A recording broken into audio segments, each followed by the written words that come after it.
Well, gather around, it's confession time, and if you have a confession for us, we would love to hear it. Confessions at greatesthitsradio.co.uk. If yours is the finest, as selected by us, then you get a smart speaker. They're being allocated, they get allocated on a Thursday. Anyway, today's confession comes from Dell. Dell, thank you very much indeed for getting in touch with us. Simon, Sister Susie, and the brother from another gutter. Yep. Does your wife call you that? No, she doesn't. Does she not? I think it could catch on. That would be certainly interesting. My confession takes place quite a long time ago. It takes place in the winter of 1950. 2 months after my darling new sister was born. You know the song Lonely Boy by Andrew Gold? It has the lyric, "In the summer of 53, his mother brought him a sister, and she told him, we must attend to her needs. She's so much younger than you." And it continues, "He ran down the hall and he cried. How could his parents have lied? When they said he was their only son, he thought he was their only one." How true.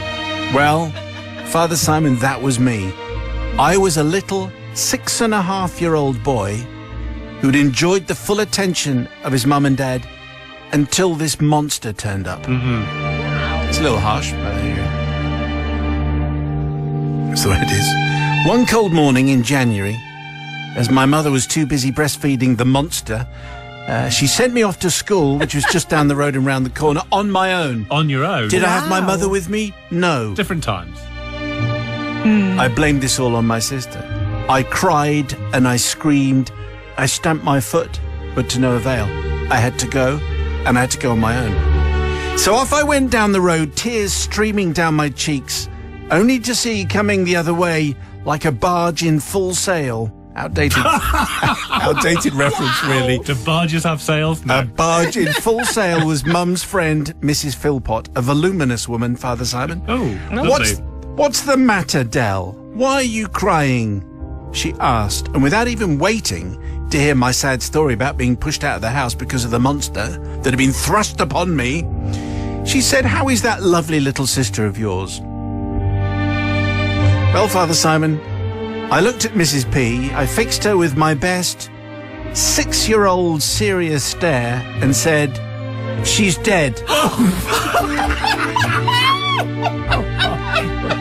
Anyway, I delivered the line and I walked off to school. As you can imagine, this hit Mrs. Philpott rather badly. What? Wow. Evidently, I'm told she rushed off home in floods of tears to tell Mr. Philpott. Oh, no. And then could not pluck up the courage to visit my mother.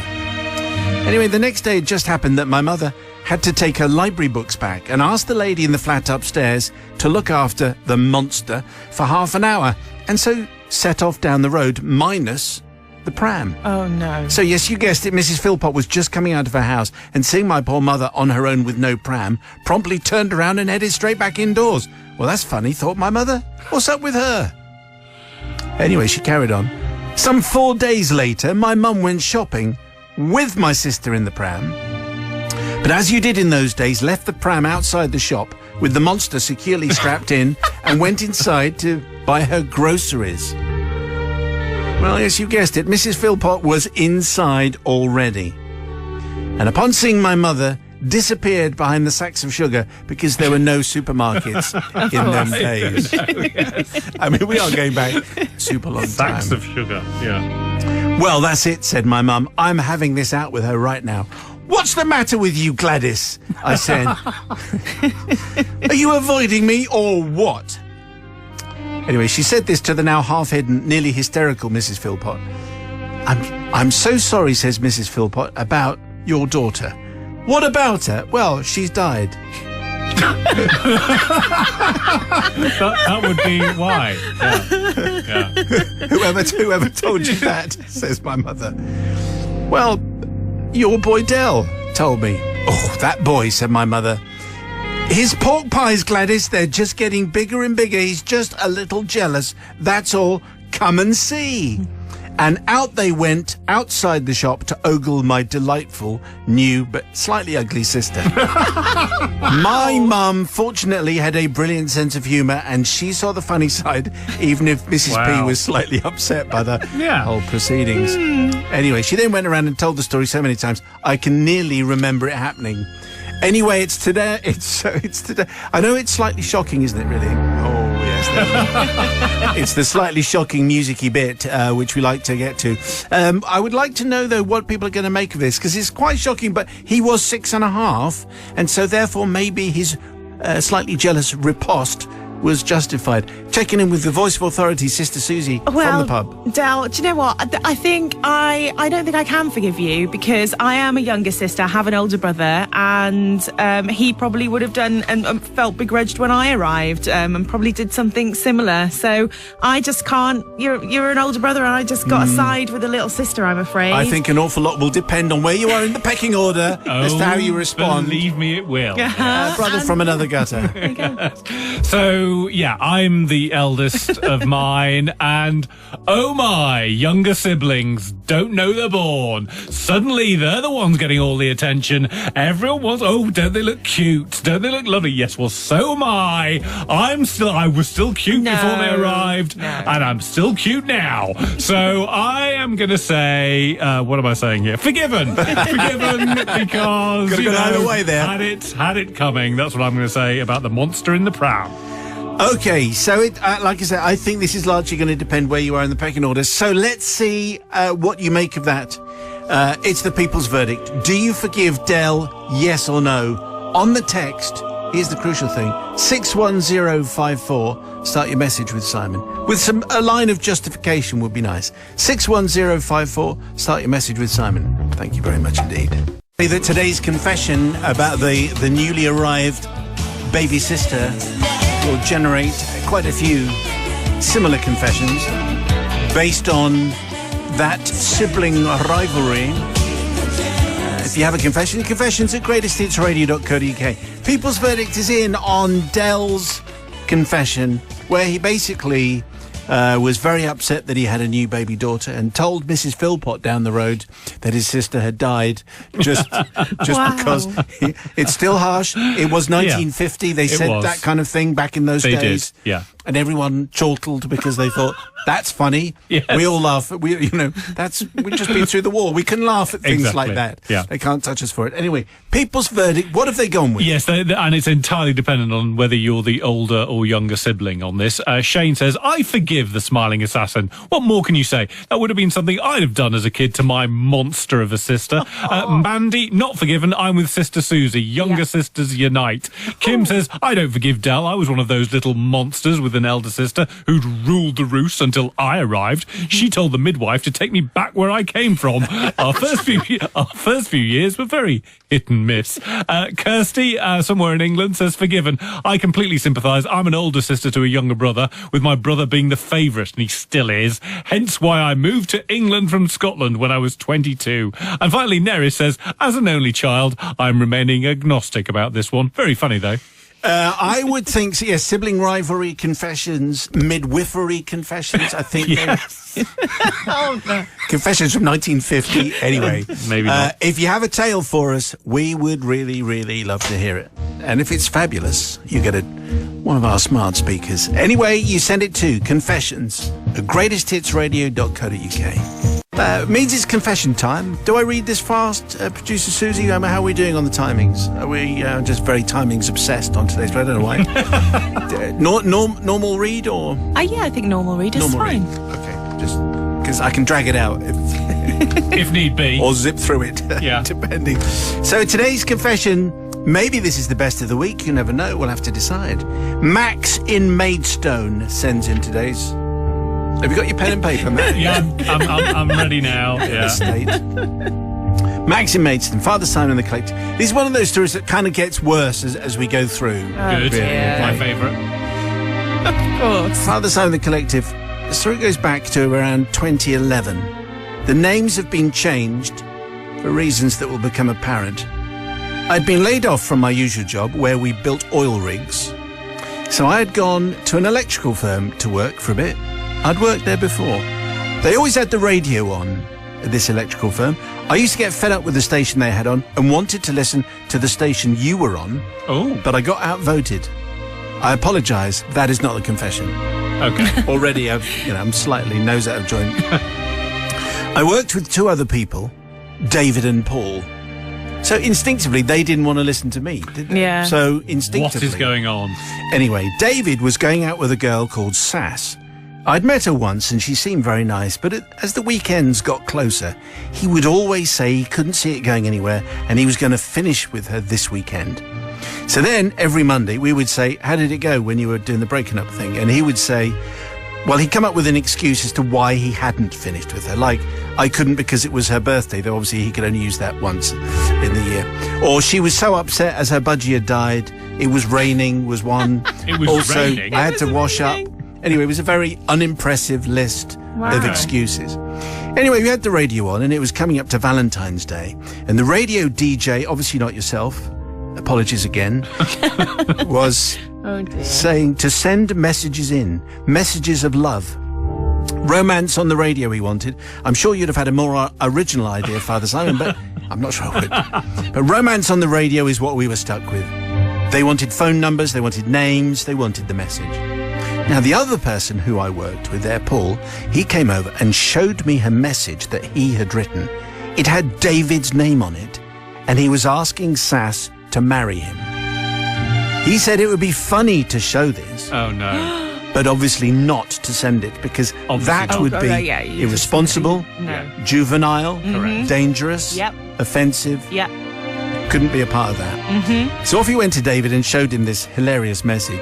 David said, you definitely cannot send that in. Do not send that in. You would not. You would not. Oh, dear. No, I don't know what made me do it, Father Simon. But my finger shot across and I pressed send. The message had gone. The proposal was in. Well, David then grabbed the phone and frantically tried to cancel the message, but it was too late. No recall with this one. Technology doesn't work like that. He tried to write a message to the radio station and tell them not to read it out. Now, this had been you, Father Simon. I'm sure that would have sufficed. But before he could actually send this message, it was read out on the radio. Wow. The message asking Sass to marry him. To be honest, the DJ made quite a meal of it, I thought. Overacting, silly voices, that kind of thing. Yeah. As though it was the only bit of correspondence that he had for this particular feature. Overacting and silly voices, who'd have thought? I don't know, honestly, who would come up with those kind of ideas. Anyway, I lost my place. The message came. Anyway, OMG, as we never said, he went white as he heard this being read on the radio, and he started swearing at us. This is all your bloomin' work, you pests. He shook his fist at us in a 1950s style. Yeah. He ranted for a while and only stopped when his phone suddenly rung. Yes, it was an excited Sassy who'd heard it whilst at work, and she too was listening to this station that you weren't on. Again, apologies. Anyway, so many people not listening. Wow. Anyway, we could hear her friends congratulating her. Well, hey, applause, surprise, cheering, and all that kind of thing. Anyway. Oh, dear. When he came into work the next Monday, he said that she had already picked a ring. Oh, my goodness. Oh, no. A couple of weeks later, I left the job and I went back to my normal job with the oil rigs. I often wondered what happened to Dave and Sassy and felt guilty about everything till about 2 years ago when I was in town and I bumped into Dave and he told me they had got married. What? Yes, and had now got 2 children. Now, I wanted to mention the message that we jokingly sent to the radio station, but it didn't seem a good idea at the time. I had wanted to say sorry, but then I thought, if I hadn't sent the message, those children may never have been born. So, in a very real sense, yes. I'd made the world a better place. You think? No. Anyway, I hope you can forgive me, as I know that it could have turned out badly. I have changed the names, as I know that she listens to Greatest Hits. Oh, no. And if she heard what had actually happened, I thought she might get a little annoyed. Yes, she will. So imagine, so you're now listening to this, finding out for the first time, maybe quite how you have ended up. No. Anyway, so that's why the names have been changed. And then, to be honest, changed again, just in case. Just in case. So, Sister Susie from the pub. Oh, Max in Maidstone. I just don't think I can forgive you. Now, I remember these shows where I used to listen to one. It was called the Late Night Love Zone. When I was a kid. I aspire to that. We used to listen to all of the messages. And one, the fact that they wouldn't be real really upsets me. And two, how could you do that? That's really mean. Both of them may have had different paths in life. And you've changed it all around. And I can't forgive you. Just got some ideas going in for Valentine's Day, Yes. I think, for next year. Brother from another guy. So, I mean, is it just me being Yes. overly cynical here? But who takes a proposal on the radio, as being the actual proposal? Surely no one listens and goes, oh, that's me, Jane, being proposed to by Tom. I'm now going to accept. I don't think anyone does. So therefore, Why wouldn't you? looking for love in all the wrong places, as Pat Benatar probably at some point sang. Usually Pat Benatar, isn't it? And for that reason, I choose to forgive. You are going to forgive? Yeah. Okay, all right. Didn't know which way that was going to go. Neither did I. People's verdict, please. It's entirely down to you. 61054. Start your message with Simon. 61054. Confessions at greatesthitsradio.co.uk.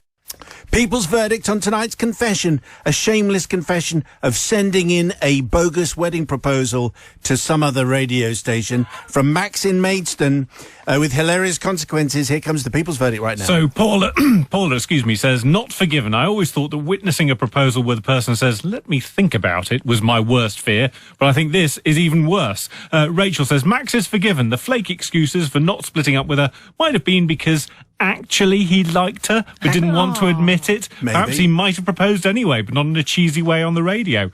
Rory says, I can't be the only one thinking that maybe Sass is going to text in with a verdict. And finally, Kieran in St Helens says, I can forgive Max for the text message. It's his friend's own fault for not breaking up with her. However, I cannot forgive Max and his friends for not listening to Greatest Hits. Oh, very good. I mean, didn't exist back in the day. But anyway, it's still not an excuse. Yes. Absolutely not an excuse. So if you have a confession for us, it has its own post bag. It's confessions at greatesthitsradio.co.uk. It's 5:47 and it's high time we brought you today's confession, which is called, I'm going to pop some tags, just a little salute to the people who get that. Okay, there's no one else getting that, I don't think. Making sure to fade it up. Sister Susie from the pub, she was faded down. That's like a sackable offence. That's not good. Yeah. Maybe today's is the best one. It's going to be a vote on tomorrow's programme. It comes from Elizabeth from Wiltshire. Okay. Afternoon to you, Elizabeth. Hello, dear Simon, Susie and Matt, the brother from another gutter. First of all, can I say this is not my confession. I'm far too perfect to ever need to confess anything. This confession is on behalf of my husband, even though he's probably forgotten all about it. There are so many confessions that will fit into this category. With people going, oh, well, if that's allowed, I'm going to send that one in. No. One of my very best friends is a hairdresser. Let's call her Melinda. Every few weeks I go to her house for my haircut. I spend a few hours there, enjoying some hair cutting, lots of chatter, village gossip, discussion about the curate's latest choice of stockings, tea, biscuits, and even wine. You see, she really is the best. Anyhow, my husband, let's call him Rob, also went to Melinda's for his haircuts too, though he was always finished a lot quicker than I was. Not sure why. And then there's a wine emoji and a wink emoji. In other words, when he left, he wasn't half cut. I see. I mean, right, I think okay. that's basically right. it. So a few years ago, probably around the middle of December 2005, Melinda was cutting my hair and I noticed she was wearing a beautiful silver chunky bracelet. I said how much I liked it. Melinda told me it was from the new boutique silver shop in town, which was humorously known as Long John's. Well, as in, Long John. Long John. So, Long John Silver. Long John Long John Silver, right. I think I wasn't sending not pants.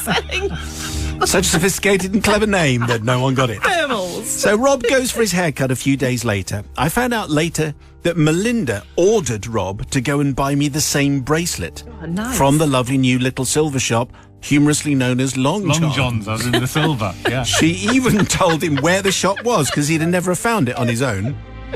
Rob did as he was told. He was assured that I would love it. Anyway, Christmas came and went. 30th of December, we had a few friends around in the afternoon. When Melinda and her husband arrived, I told Melinda I was so pleased with my surprise bracelet. I thanked her for giving Rob his orders to go to Long John's, the humorously named new silver shop in the village. She then told us that following Christmas, the shop now had everything at half price. I omitted to tell you that Rob hates to miss a bargain. He was not happy that he'd paid double what the same bracelet now cost. So to appease his irritation that he'd missed a bargain, Melinda suggested they go into town to the lovely new little silver shop called Long John's. Rob would take back my lovely bracelet, taking it from my wrist, taking it into the shop, and then, if he was successful and had his money refunded, Melinda, who would already be in the shop, just looking, she would then buy another identical bracelet at half price, which, with Rob subsequently paying Melinda afterwards for it. It was like a top gig, like Mission Impossible, like Ocean's 11. Yeah. It was going to work. All was going well. Melinda was quietly browsing in a corner. In walks Rob and asks if he can return the bracelet, as his wife, that would be me, didn't want it. The very polite assistant said, "Certainly, sir. Would your wife like to come in and choose something that she would like instead?" Rob was a bit fidgety at this point and said, "I'm afraid she can't. She's in hospital." Oh, no. Here we go again. Why would you? I'm so sorry to hear this, sir, said the assistant. Meanwhile, Melinda is secretly giggling in the corner at Rob's discomfort. The assistant then tried to offer Rob a credit note for the full price of the returned bracelet, so your wife can come in and choose something when she's better. Rob was now very, very uncomfortable. "I'm afraid that's not possible either." "Oh," said the assistant, clearly a bit worried. To which Rob replied, "I'm afraid she's not going to make it."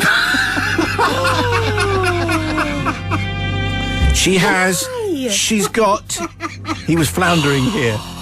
She has, and from somewhere he said, she's got gangrenotic nebular fistulas. And they're spreading fast. Well, they do, yeah. He shook his head sorrowfully. "That's awful," said the woman. "I'm afraid it is," said Rob. "Caught it on holiday." Then said conspiratorially, "Campsite in Brittany." "Oh," said the assistant, as though that explained everything. Anyway, at this point, Melinda was positively sniggering to herself in the corner, knowing perfectly well that I was at home, Prosecco in hand, thoroughly unaware that I was about to pop my clogs due to the first and only case of gangrenotic nebular fistulas. Anyway, they refunded him the full cost promptly at this point for fear that I was indeed about to pass. Simon the Collective, I ask for your forgiveness, not for my husband, who has never lived this down, but for the lovely ladies in the shop who were so very upset that this poor man who had bought his wife a present and then had to return it, as she might have passed at any moment. I'm not sure what you're going to do about this. By the way, Melinda bought me the same bracelet for half the original cost. I still wear it, but I feel guilty. So there you go. Let's check in with Sister Susie live from the pub. Elizabeth, Rob, it really made me laugh. However, I can't forgive you because that's what always happens at Christmas. Everything you buy before Christmas will go down in price after Christmas. That's the way Boxing Day sales work. And you should never say terrible lies like that. That's awful. What if something does happen? It'd be his fault. Oh, I see what you're saying. Well, yes, maybe he will get gangrenotic nebular fistulas. Brother Matthew. Yeah, I mean, really, this is a great confession because it speaks to that sort of very British thing about social anxiety of, oh, no, I wasn't expecting that, so I better say this. I mean, the fact is, if they're offering a credit note, say, no, actually, I'd rather just have the money than the credit note. Thanks very much. And also, why have you called yourself Long John's when everyone's going to expect to find pants in here instead of silver? We didn't quite get the reference.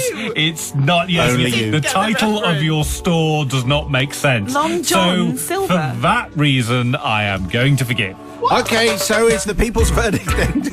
It's 1-1 in the studio, so what do you make of that? People's verdict, 61054. Start your message with Simon. 61054. Do you forgive the terrible Elizabeth from Wiltshire?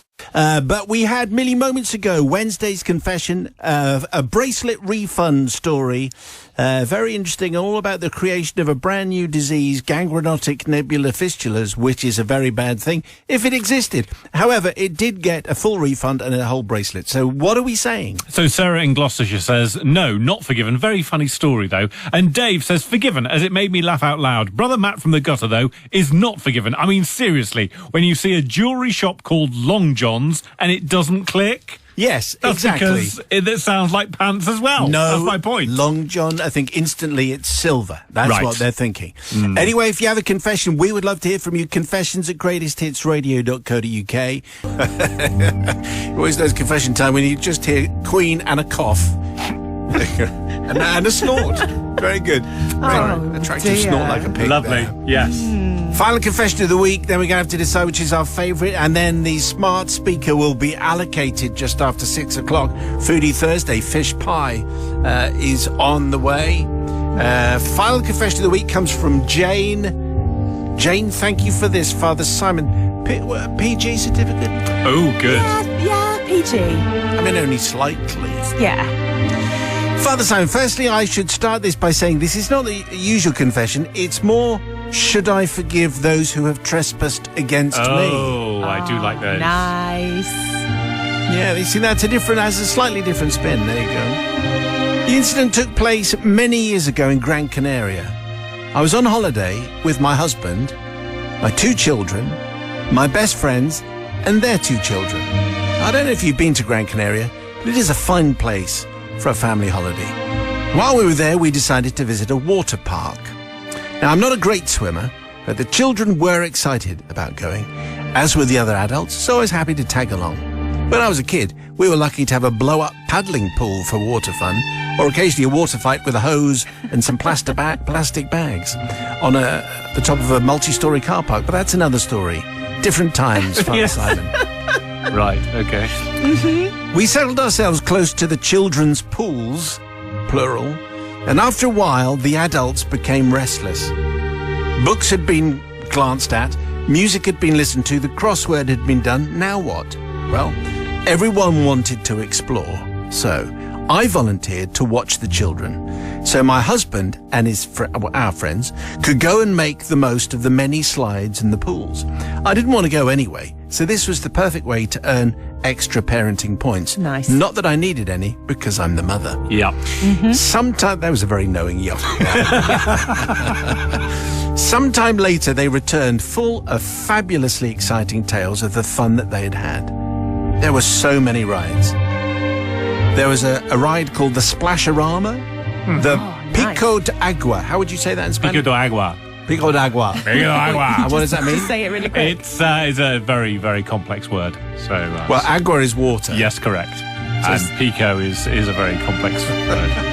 There was also one called a super soaker. There, it means being soaked in a super way. They were all amazing, apparently, and then they said that there was a ride that I would be okay going on, as there was no plunge pool at the end. And I agreed to go and have a look, because the slide is one thing, but the plunge pool makes me feel very unhealthy, all those germs. And one look at it and you can tell that, you know... Like what? That the kids could have got out at least beforehand. Oh, lovely. Also, your head goes underwater in a plunge pool. That's right. Anyway, Jane didn't want any of that. Well, the slide was huge, but true to their word, there was no plunge pool at the end. It was just water running down, and then at the end, you slowed down and you climbed out. I watched other people going down. It did indeed look innocent enough. I should have been alerted really by the slide's name, which was Kamikaze. There's the clue. But not wanting to look a complete wimp in front of the children and my friends, I agreed to go on. The instructions in big letters said, every metre a new adventure. 68 metres. If you're brave enough, push yourself off at the start and get down first. Well, I wanted to be first, obviously. The children were positioned at the bottom of the slide, and I climbed the stairs with my husband and my dear friends, my supportive friends. Yeah. They were still reassuring me that all would be well.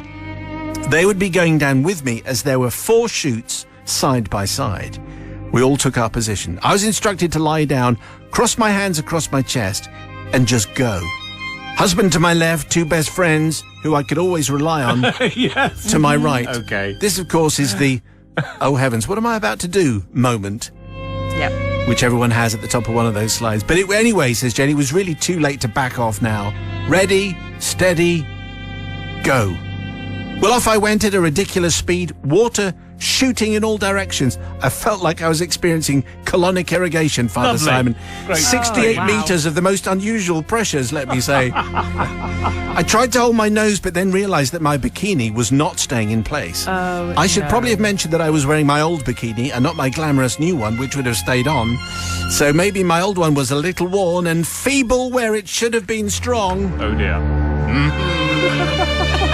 I didn't know whether to protect my dignity or to try and stop myself drowning. So obviously not drowning seemed the option. Yeah, probably. My top flew away. I managed to Wow. grab it as I shot down the chute at 100,000 miles an hour. Slight exaggeration. Yeah. I remember thinking, I'll say no to the official photograph. Oh no! They always take 'em. Oh no! The only saving grace was the Kamikaze didn't last long, but at the bottom of the slide, after reapplying my top and pulling my bikini bottoms back into the places best I could, Lord. I turned to look for my husband and friends to discover they were all sitting at the top of the slide, laughing hysterically. Apparently, it's notorious for its swimwear malfunctions, like mine, and they let me have mine. So I ask you, should I forgive? That's my question, because they knew what was going to happen, and they set me up good and proper. That's what I'm asking. Let's check in. Nice fade there, Sam. Crossfade. well done. A crossfade, in fact. Excellent. Sister Susie. Well, I feel like if you were going to a water park, you should have probably wore some supportive. Stockings. Yes, supportive stockings. No, supportive swimwear, because you know what's going to happen. Yes. You need to be, ready for it. So I kind of feel like she should take some responsibility, but they were a bit mean, so I don't think she should forgive. Brother Matthew from the other gutter. So, yes, it's called Kamikaze. Don't get on it if you're just wearing a bikini. That's certainly my life lesson. Yes. So I'm going to forgive here. All water feeling when you're dancing on the sealant. Oh, yes. Taking us back to those glorious no. days earlier this week. So I'm going to forgive. People's verdict? That's what it depends on, though. Can you text 61054? Start your message with Simon. 61054. People's verdict on tonight's confession, which came from Jane. It was the bikini malfunction story, going down a water slide. She had the wrong bikini on. But she was also saying, should I forgive the people who didn't go down with me? Anyway, let's all jumble it all up and see what comes out with the people's So verdict. Marion says, totally forgiven. The confession tonight made me weep with laughter with the bikini top flying off. Reminded me of the day I foolishly dived from the top board at Watford swimming pool. Oh, yeah. Topless on servicing. Jodie says, forgiven. I imagine that Jane will have the sympathy of anyone that's experienced such a wardrobe malfunction. Something similar happened to me, and I was too scared to return to the pool for a while. And finally, Julia in Caerphilly says, not forgiven. I remember going down this slide aged 18. If I'd known, I would never even have considered it. Spent 15 minutes sorting myself out in the lavatory afterwards. Sorting myself out. Here he is. Okay, that covers a multitude of sins. does. Okay, thank you very much indeed. Confessions at greatesthitsradio.co.uk for your confession. Let's decide who gets the smart speaker then. Monday, we had a confession from Dell, sibling rivalry. You remember, led him to tell a lie about his newly born baby sister. Uh-huh. Quite a big lie. Yeah. She's dead. She's That's dead. basically what he said. Next up was Max's confession. Shameless tale of sending in a bogus wedding proposal to another radio station. Elizabeth provided yesterday's confession, a panicked lie about a made-up illness to get a silver bracelet from Long John's. Obviously, it's a jeweller's, Not thermals. underpants Not pants. seller. And our bikini malfunction confession from today. Matt, which one are you going to go I'm for? going to go for Elizabeth and her long johns. Right, okay, that was yesterday's confession. Producer Susie. Yes. Do you know what? I am going to agree with Matt for once. Oh, I say. I'm going to agree with Matt for once. I think Elizabeth and the Long John's Here we go. silver was good. You know, that's 2 votes. And anyway, I'm going to make it 3. So I'm going to vote for Elizabeth as well. Imagine that. Okay, so that's the smart speaker allocated. And if you fancy that, so a week off next week with Richard Allenson. But your confessions are read all the time. They are tallied, they are sorted, they are weighed, they are measured, they are judged.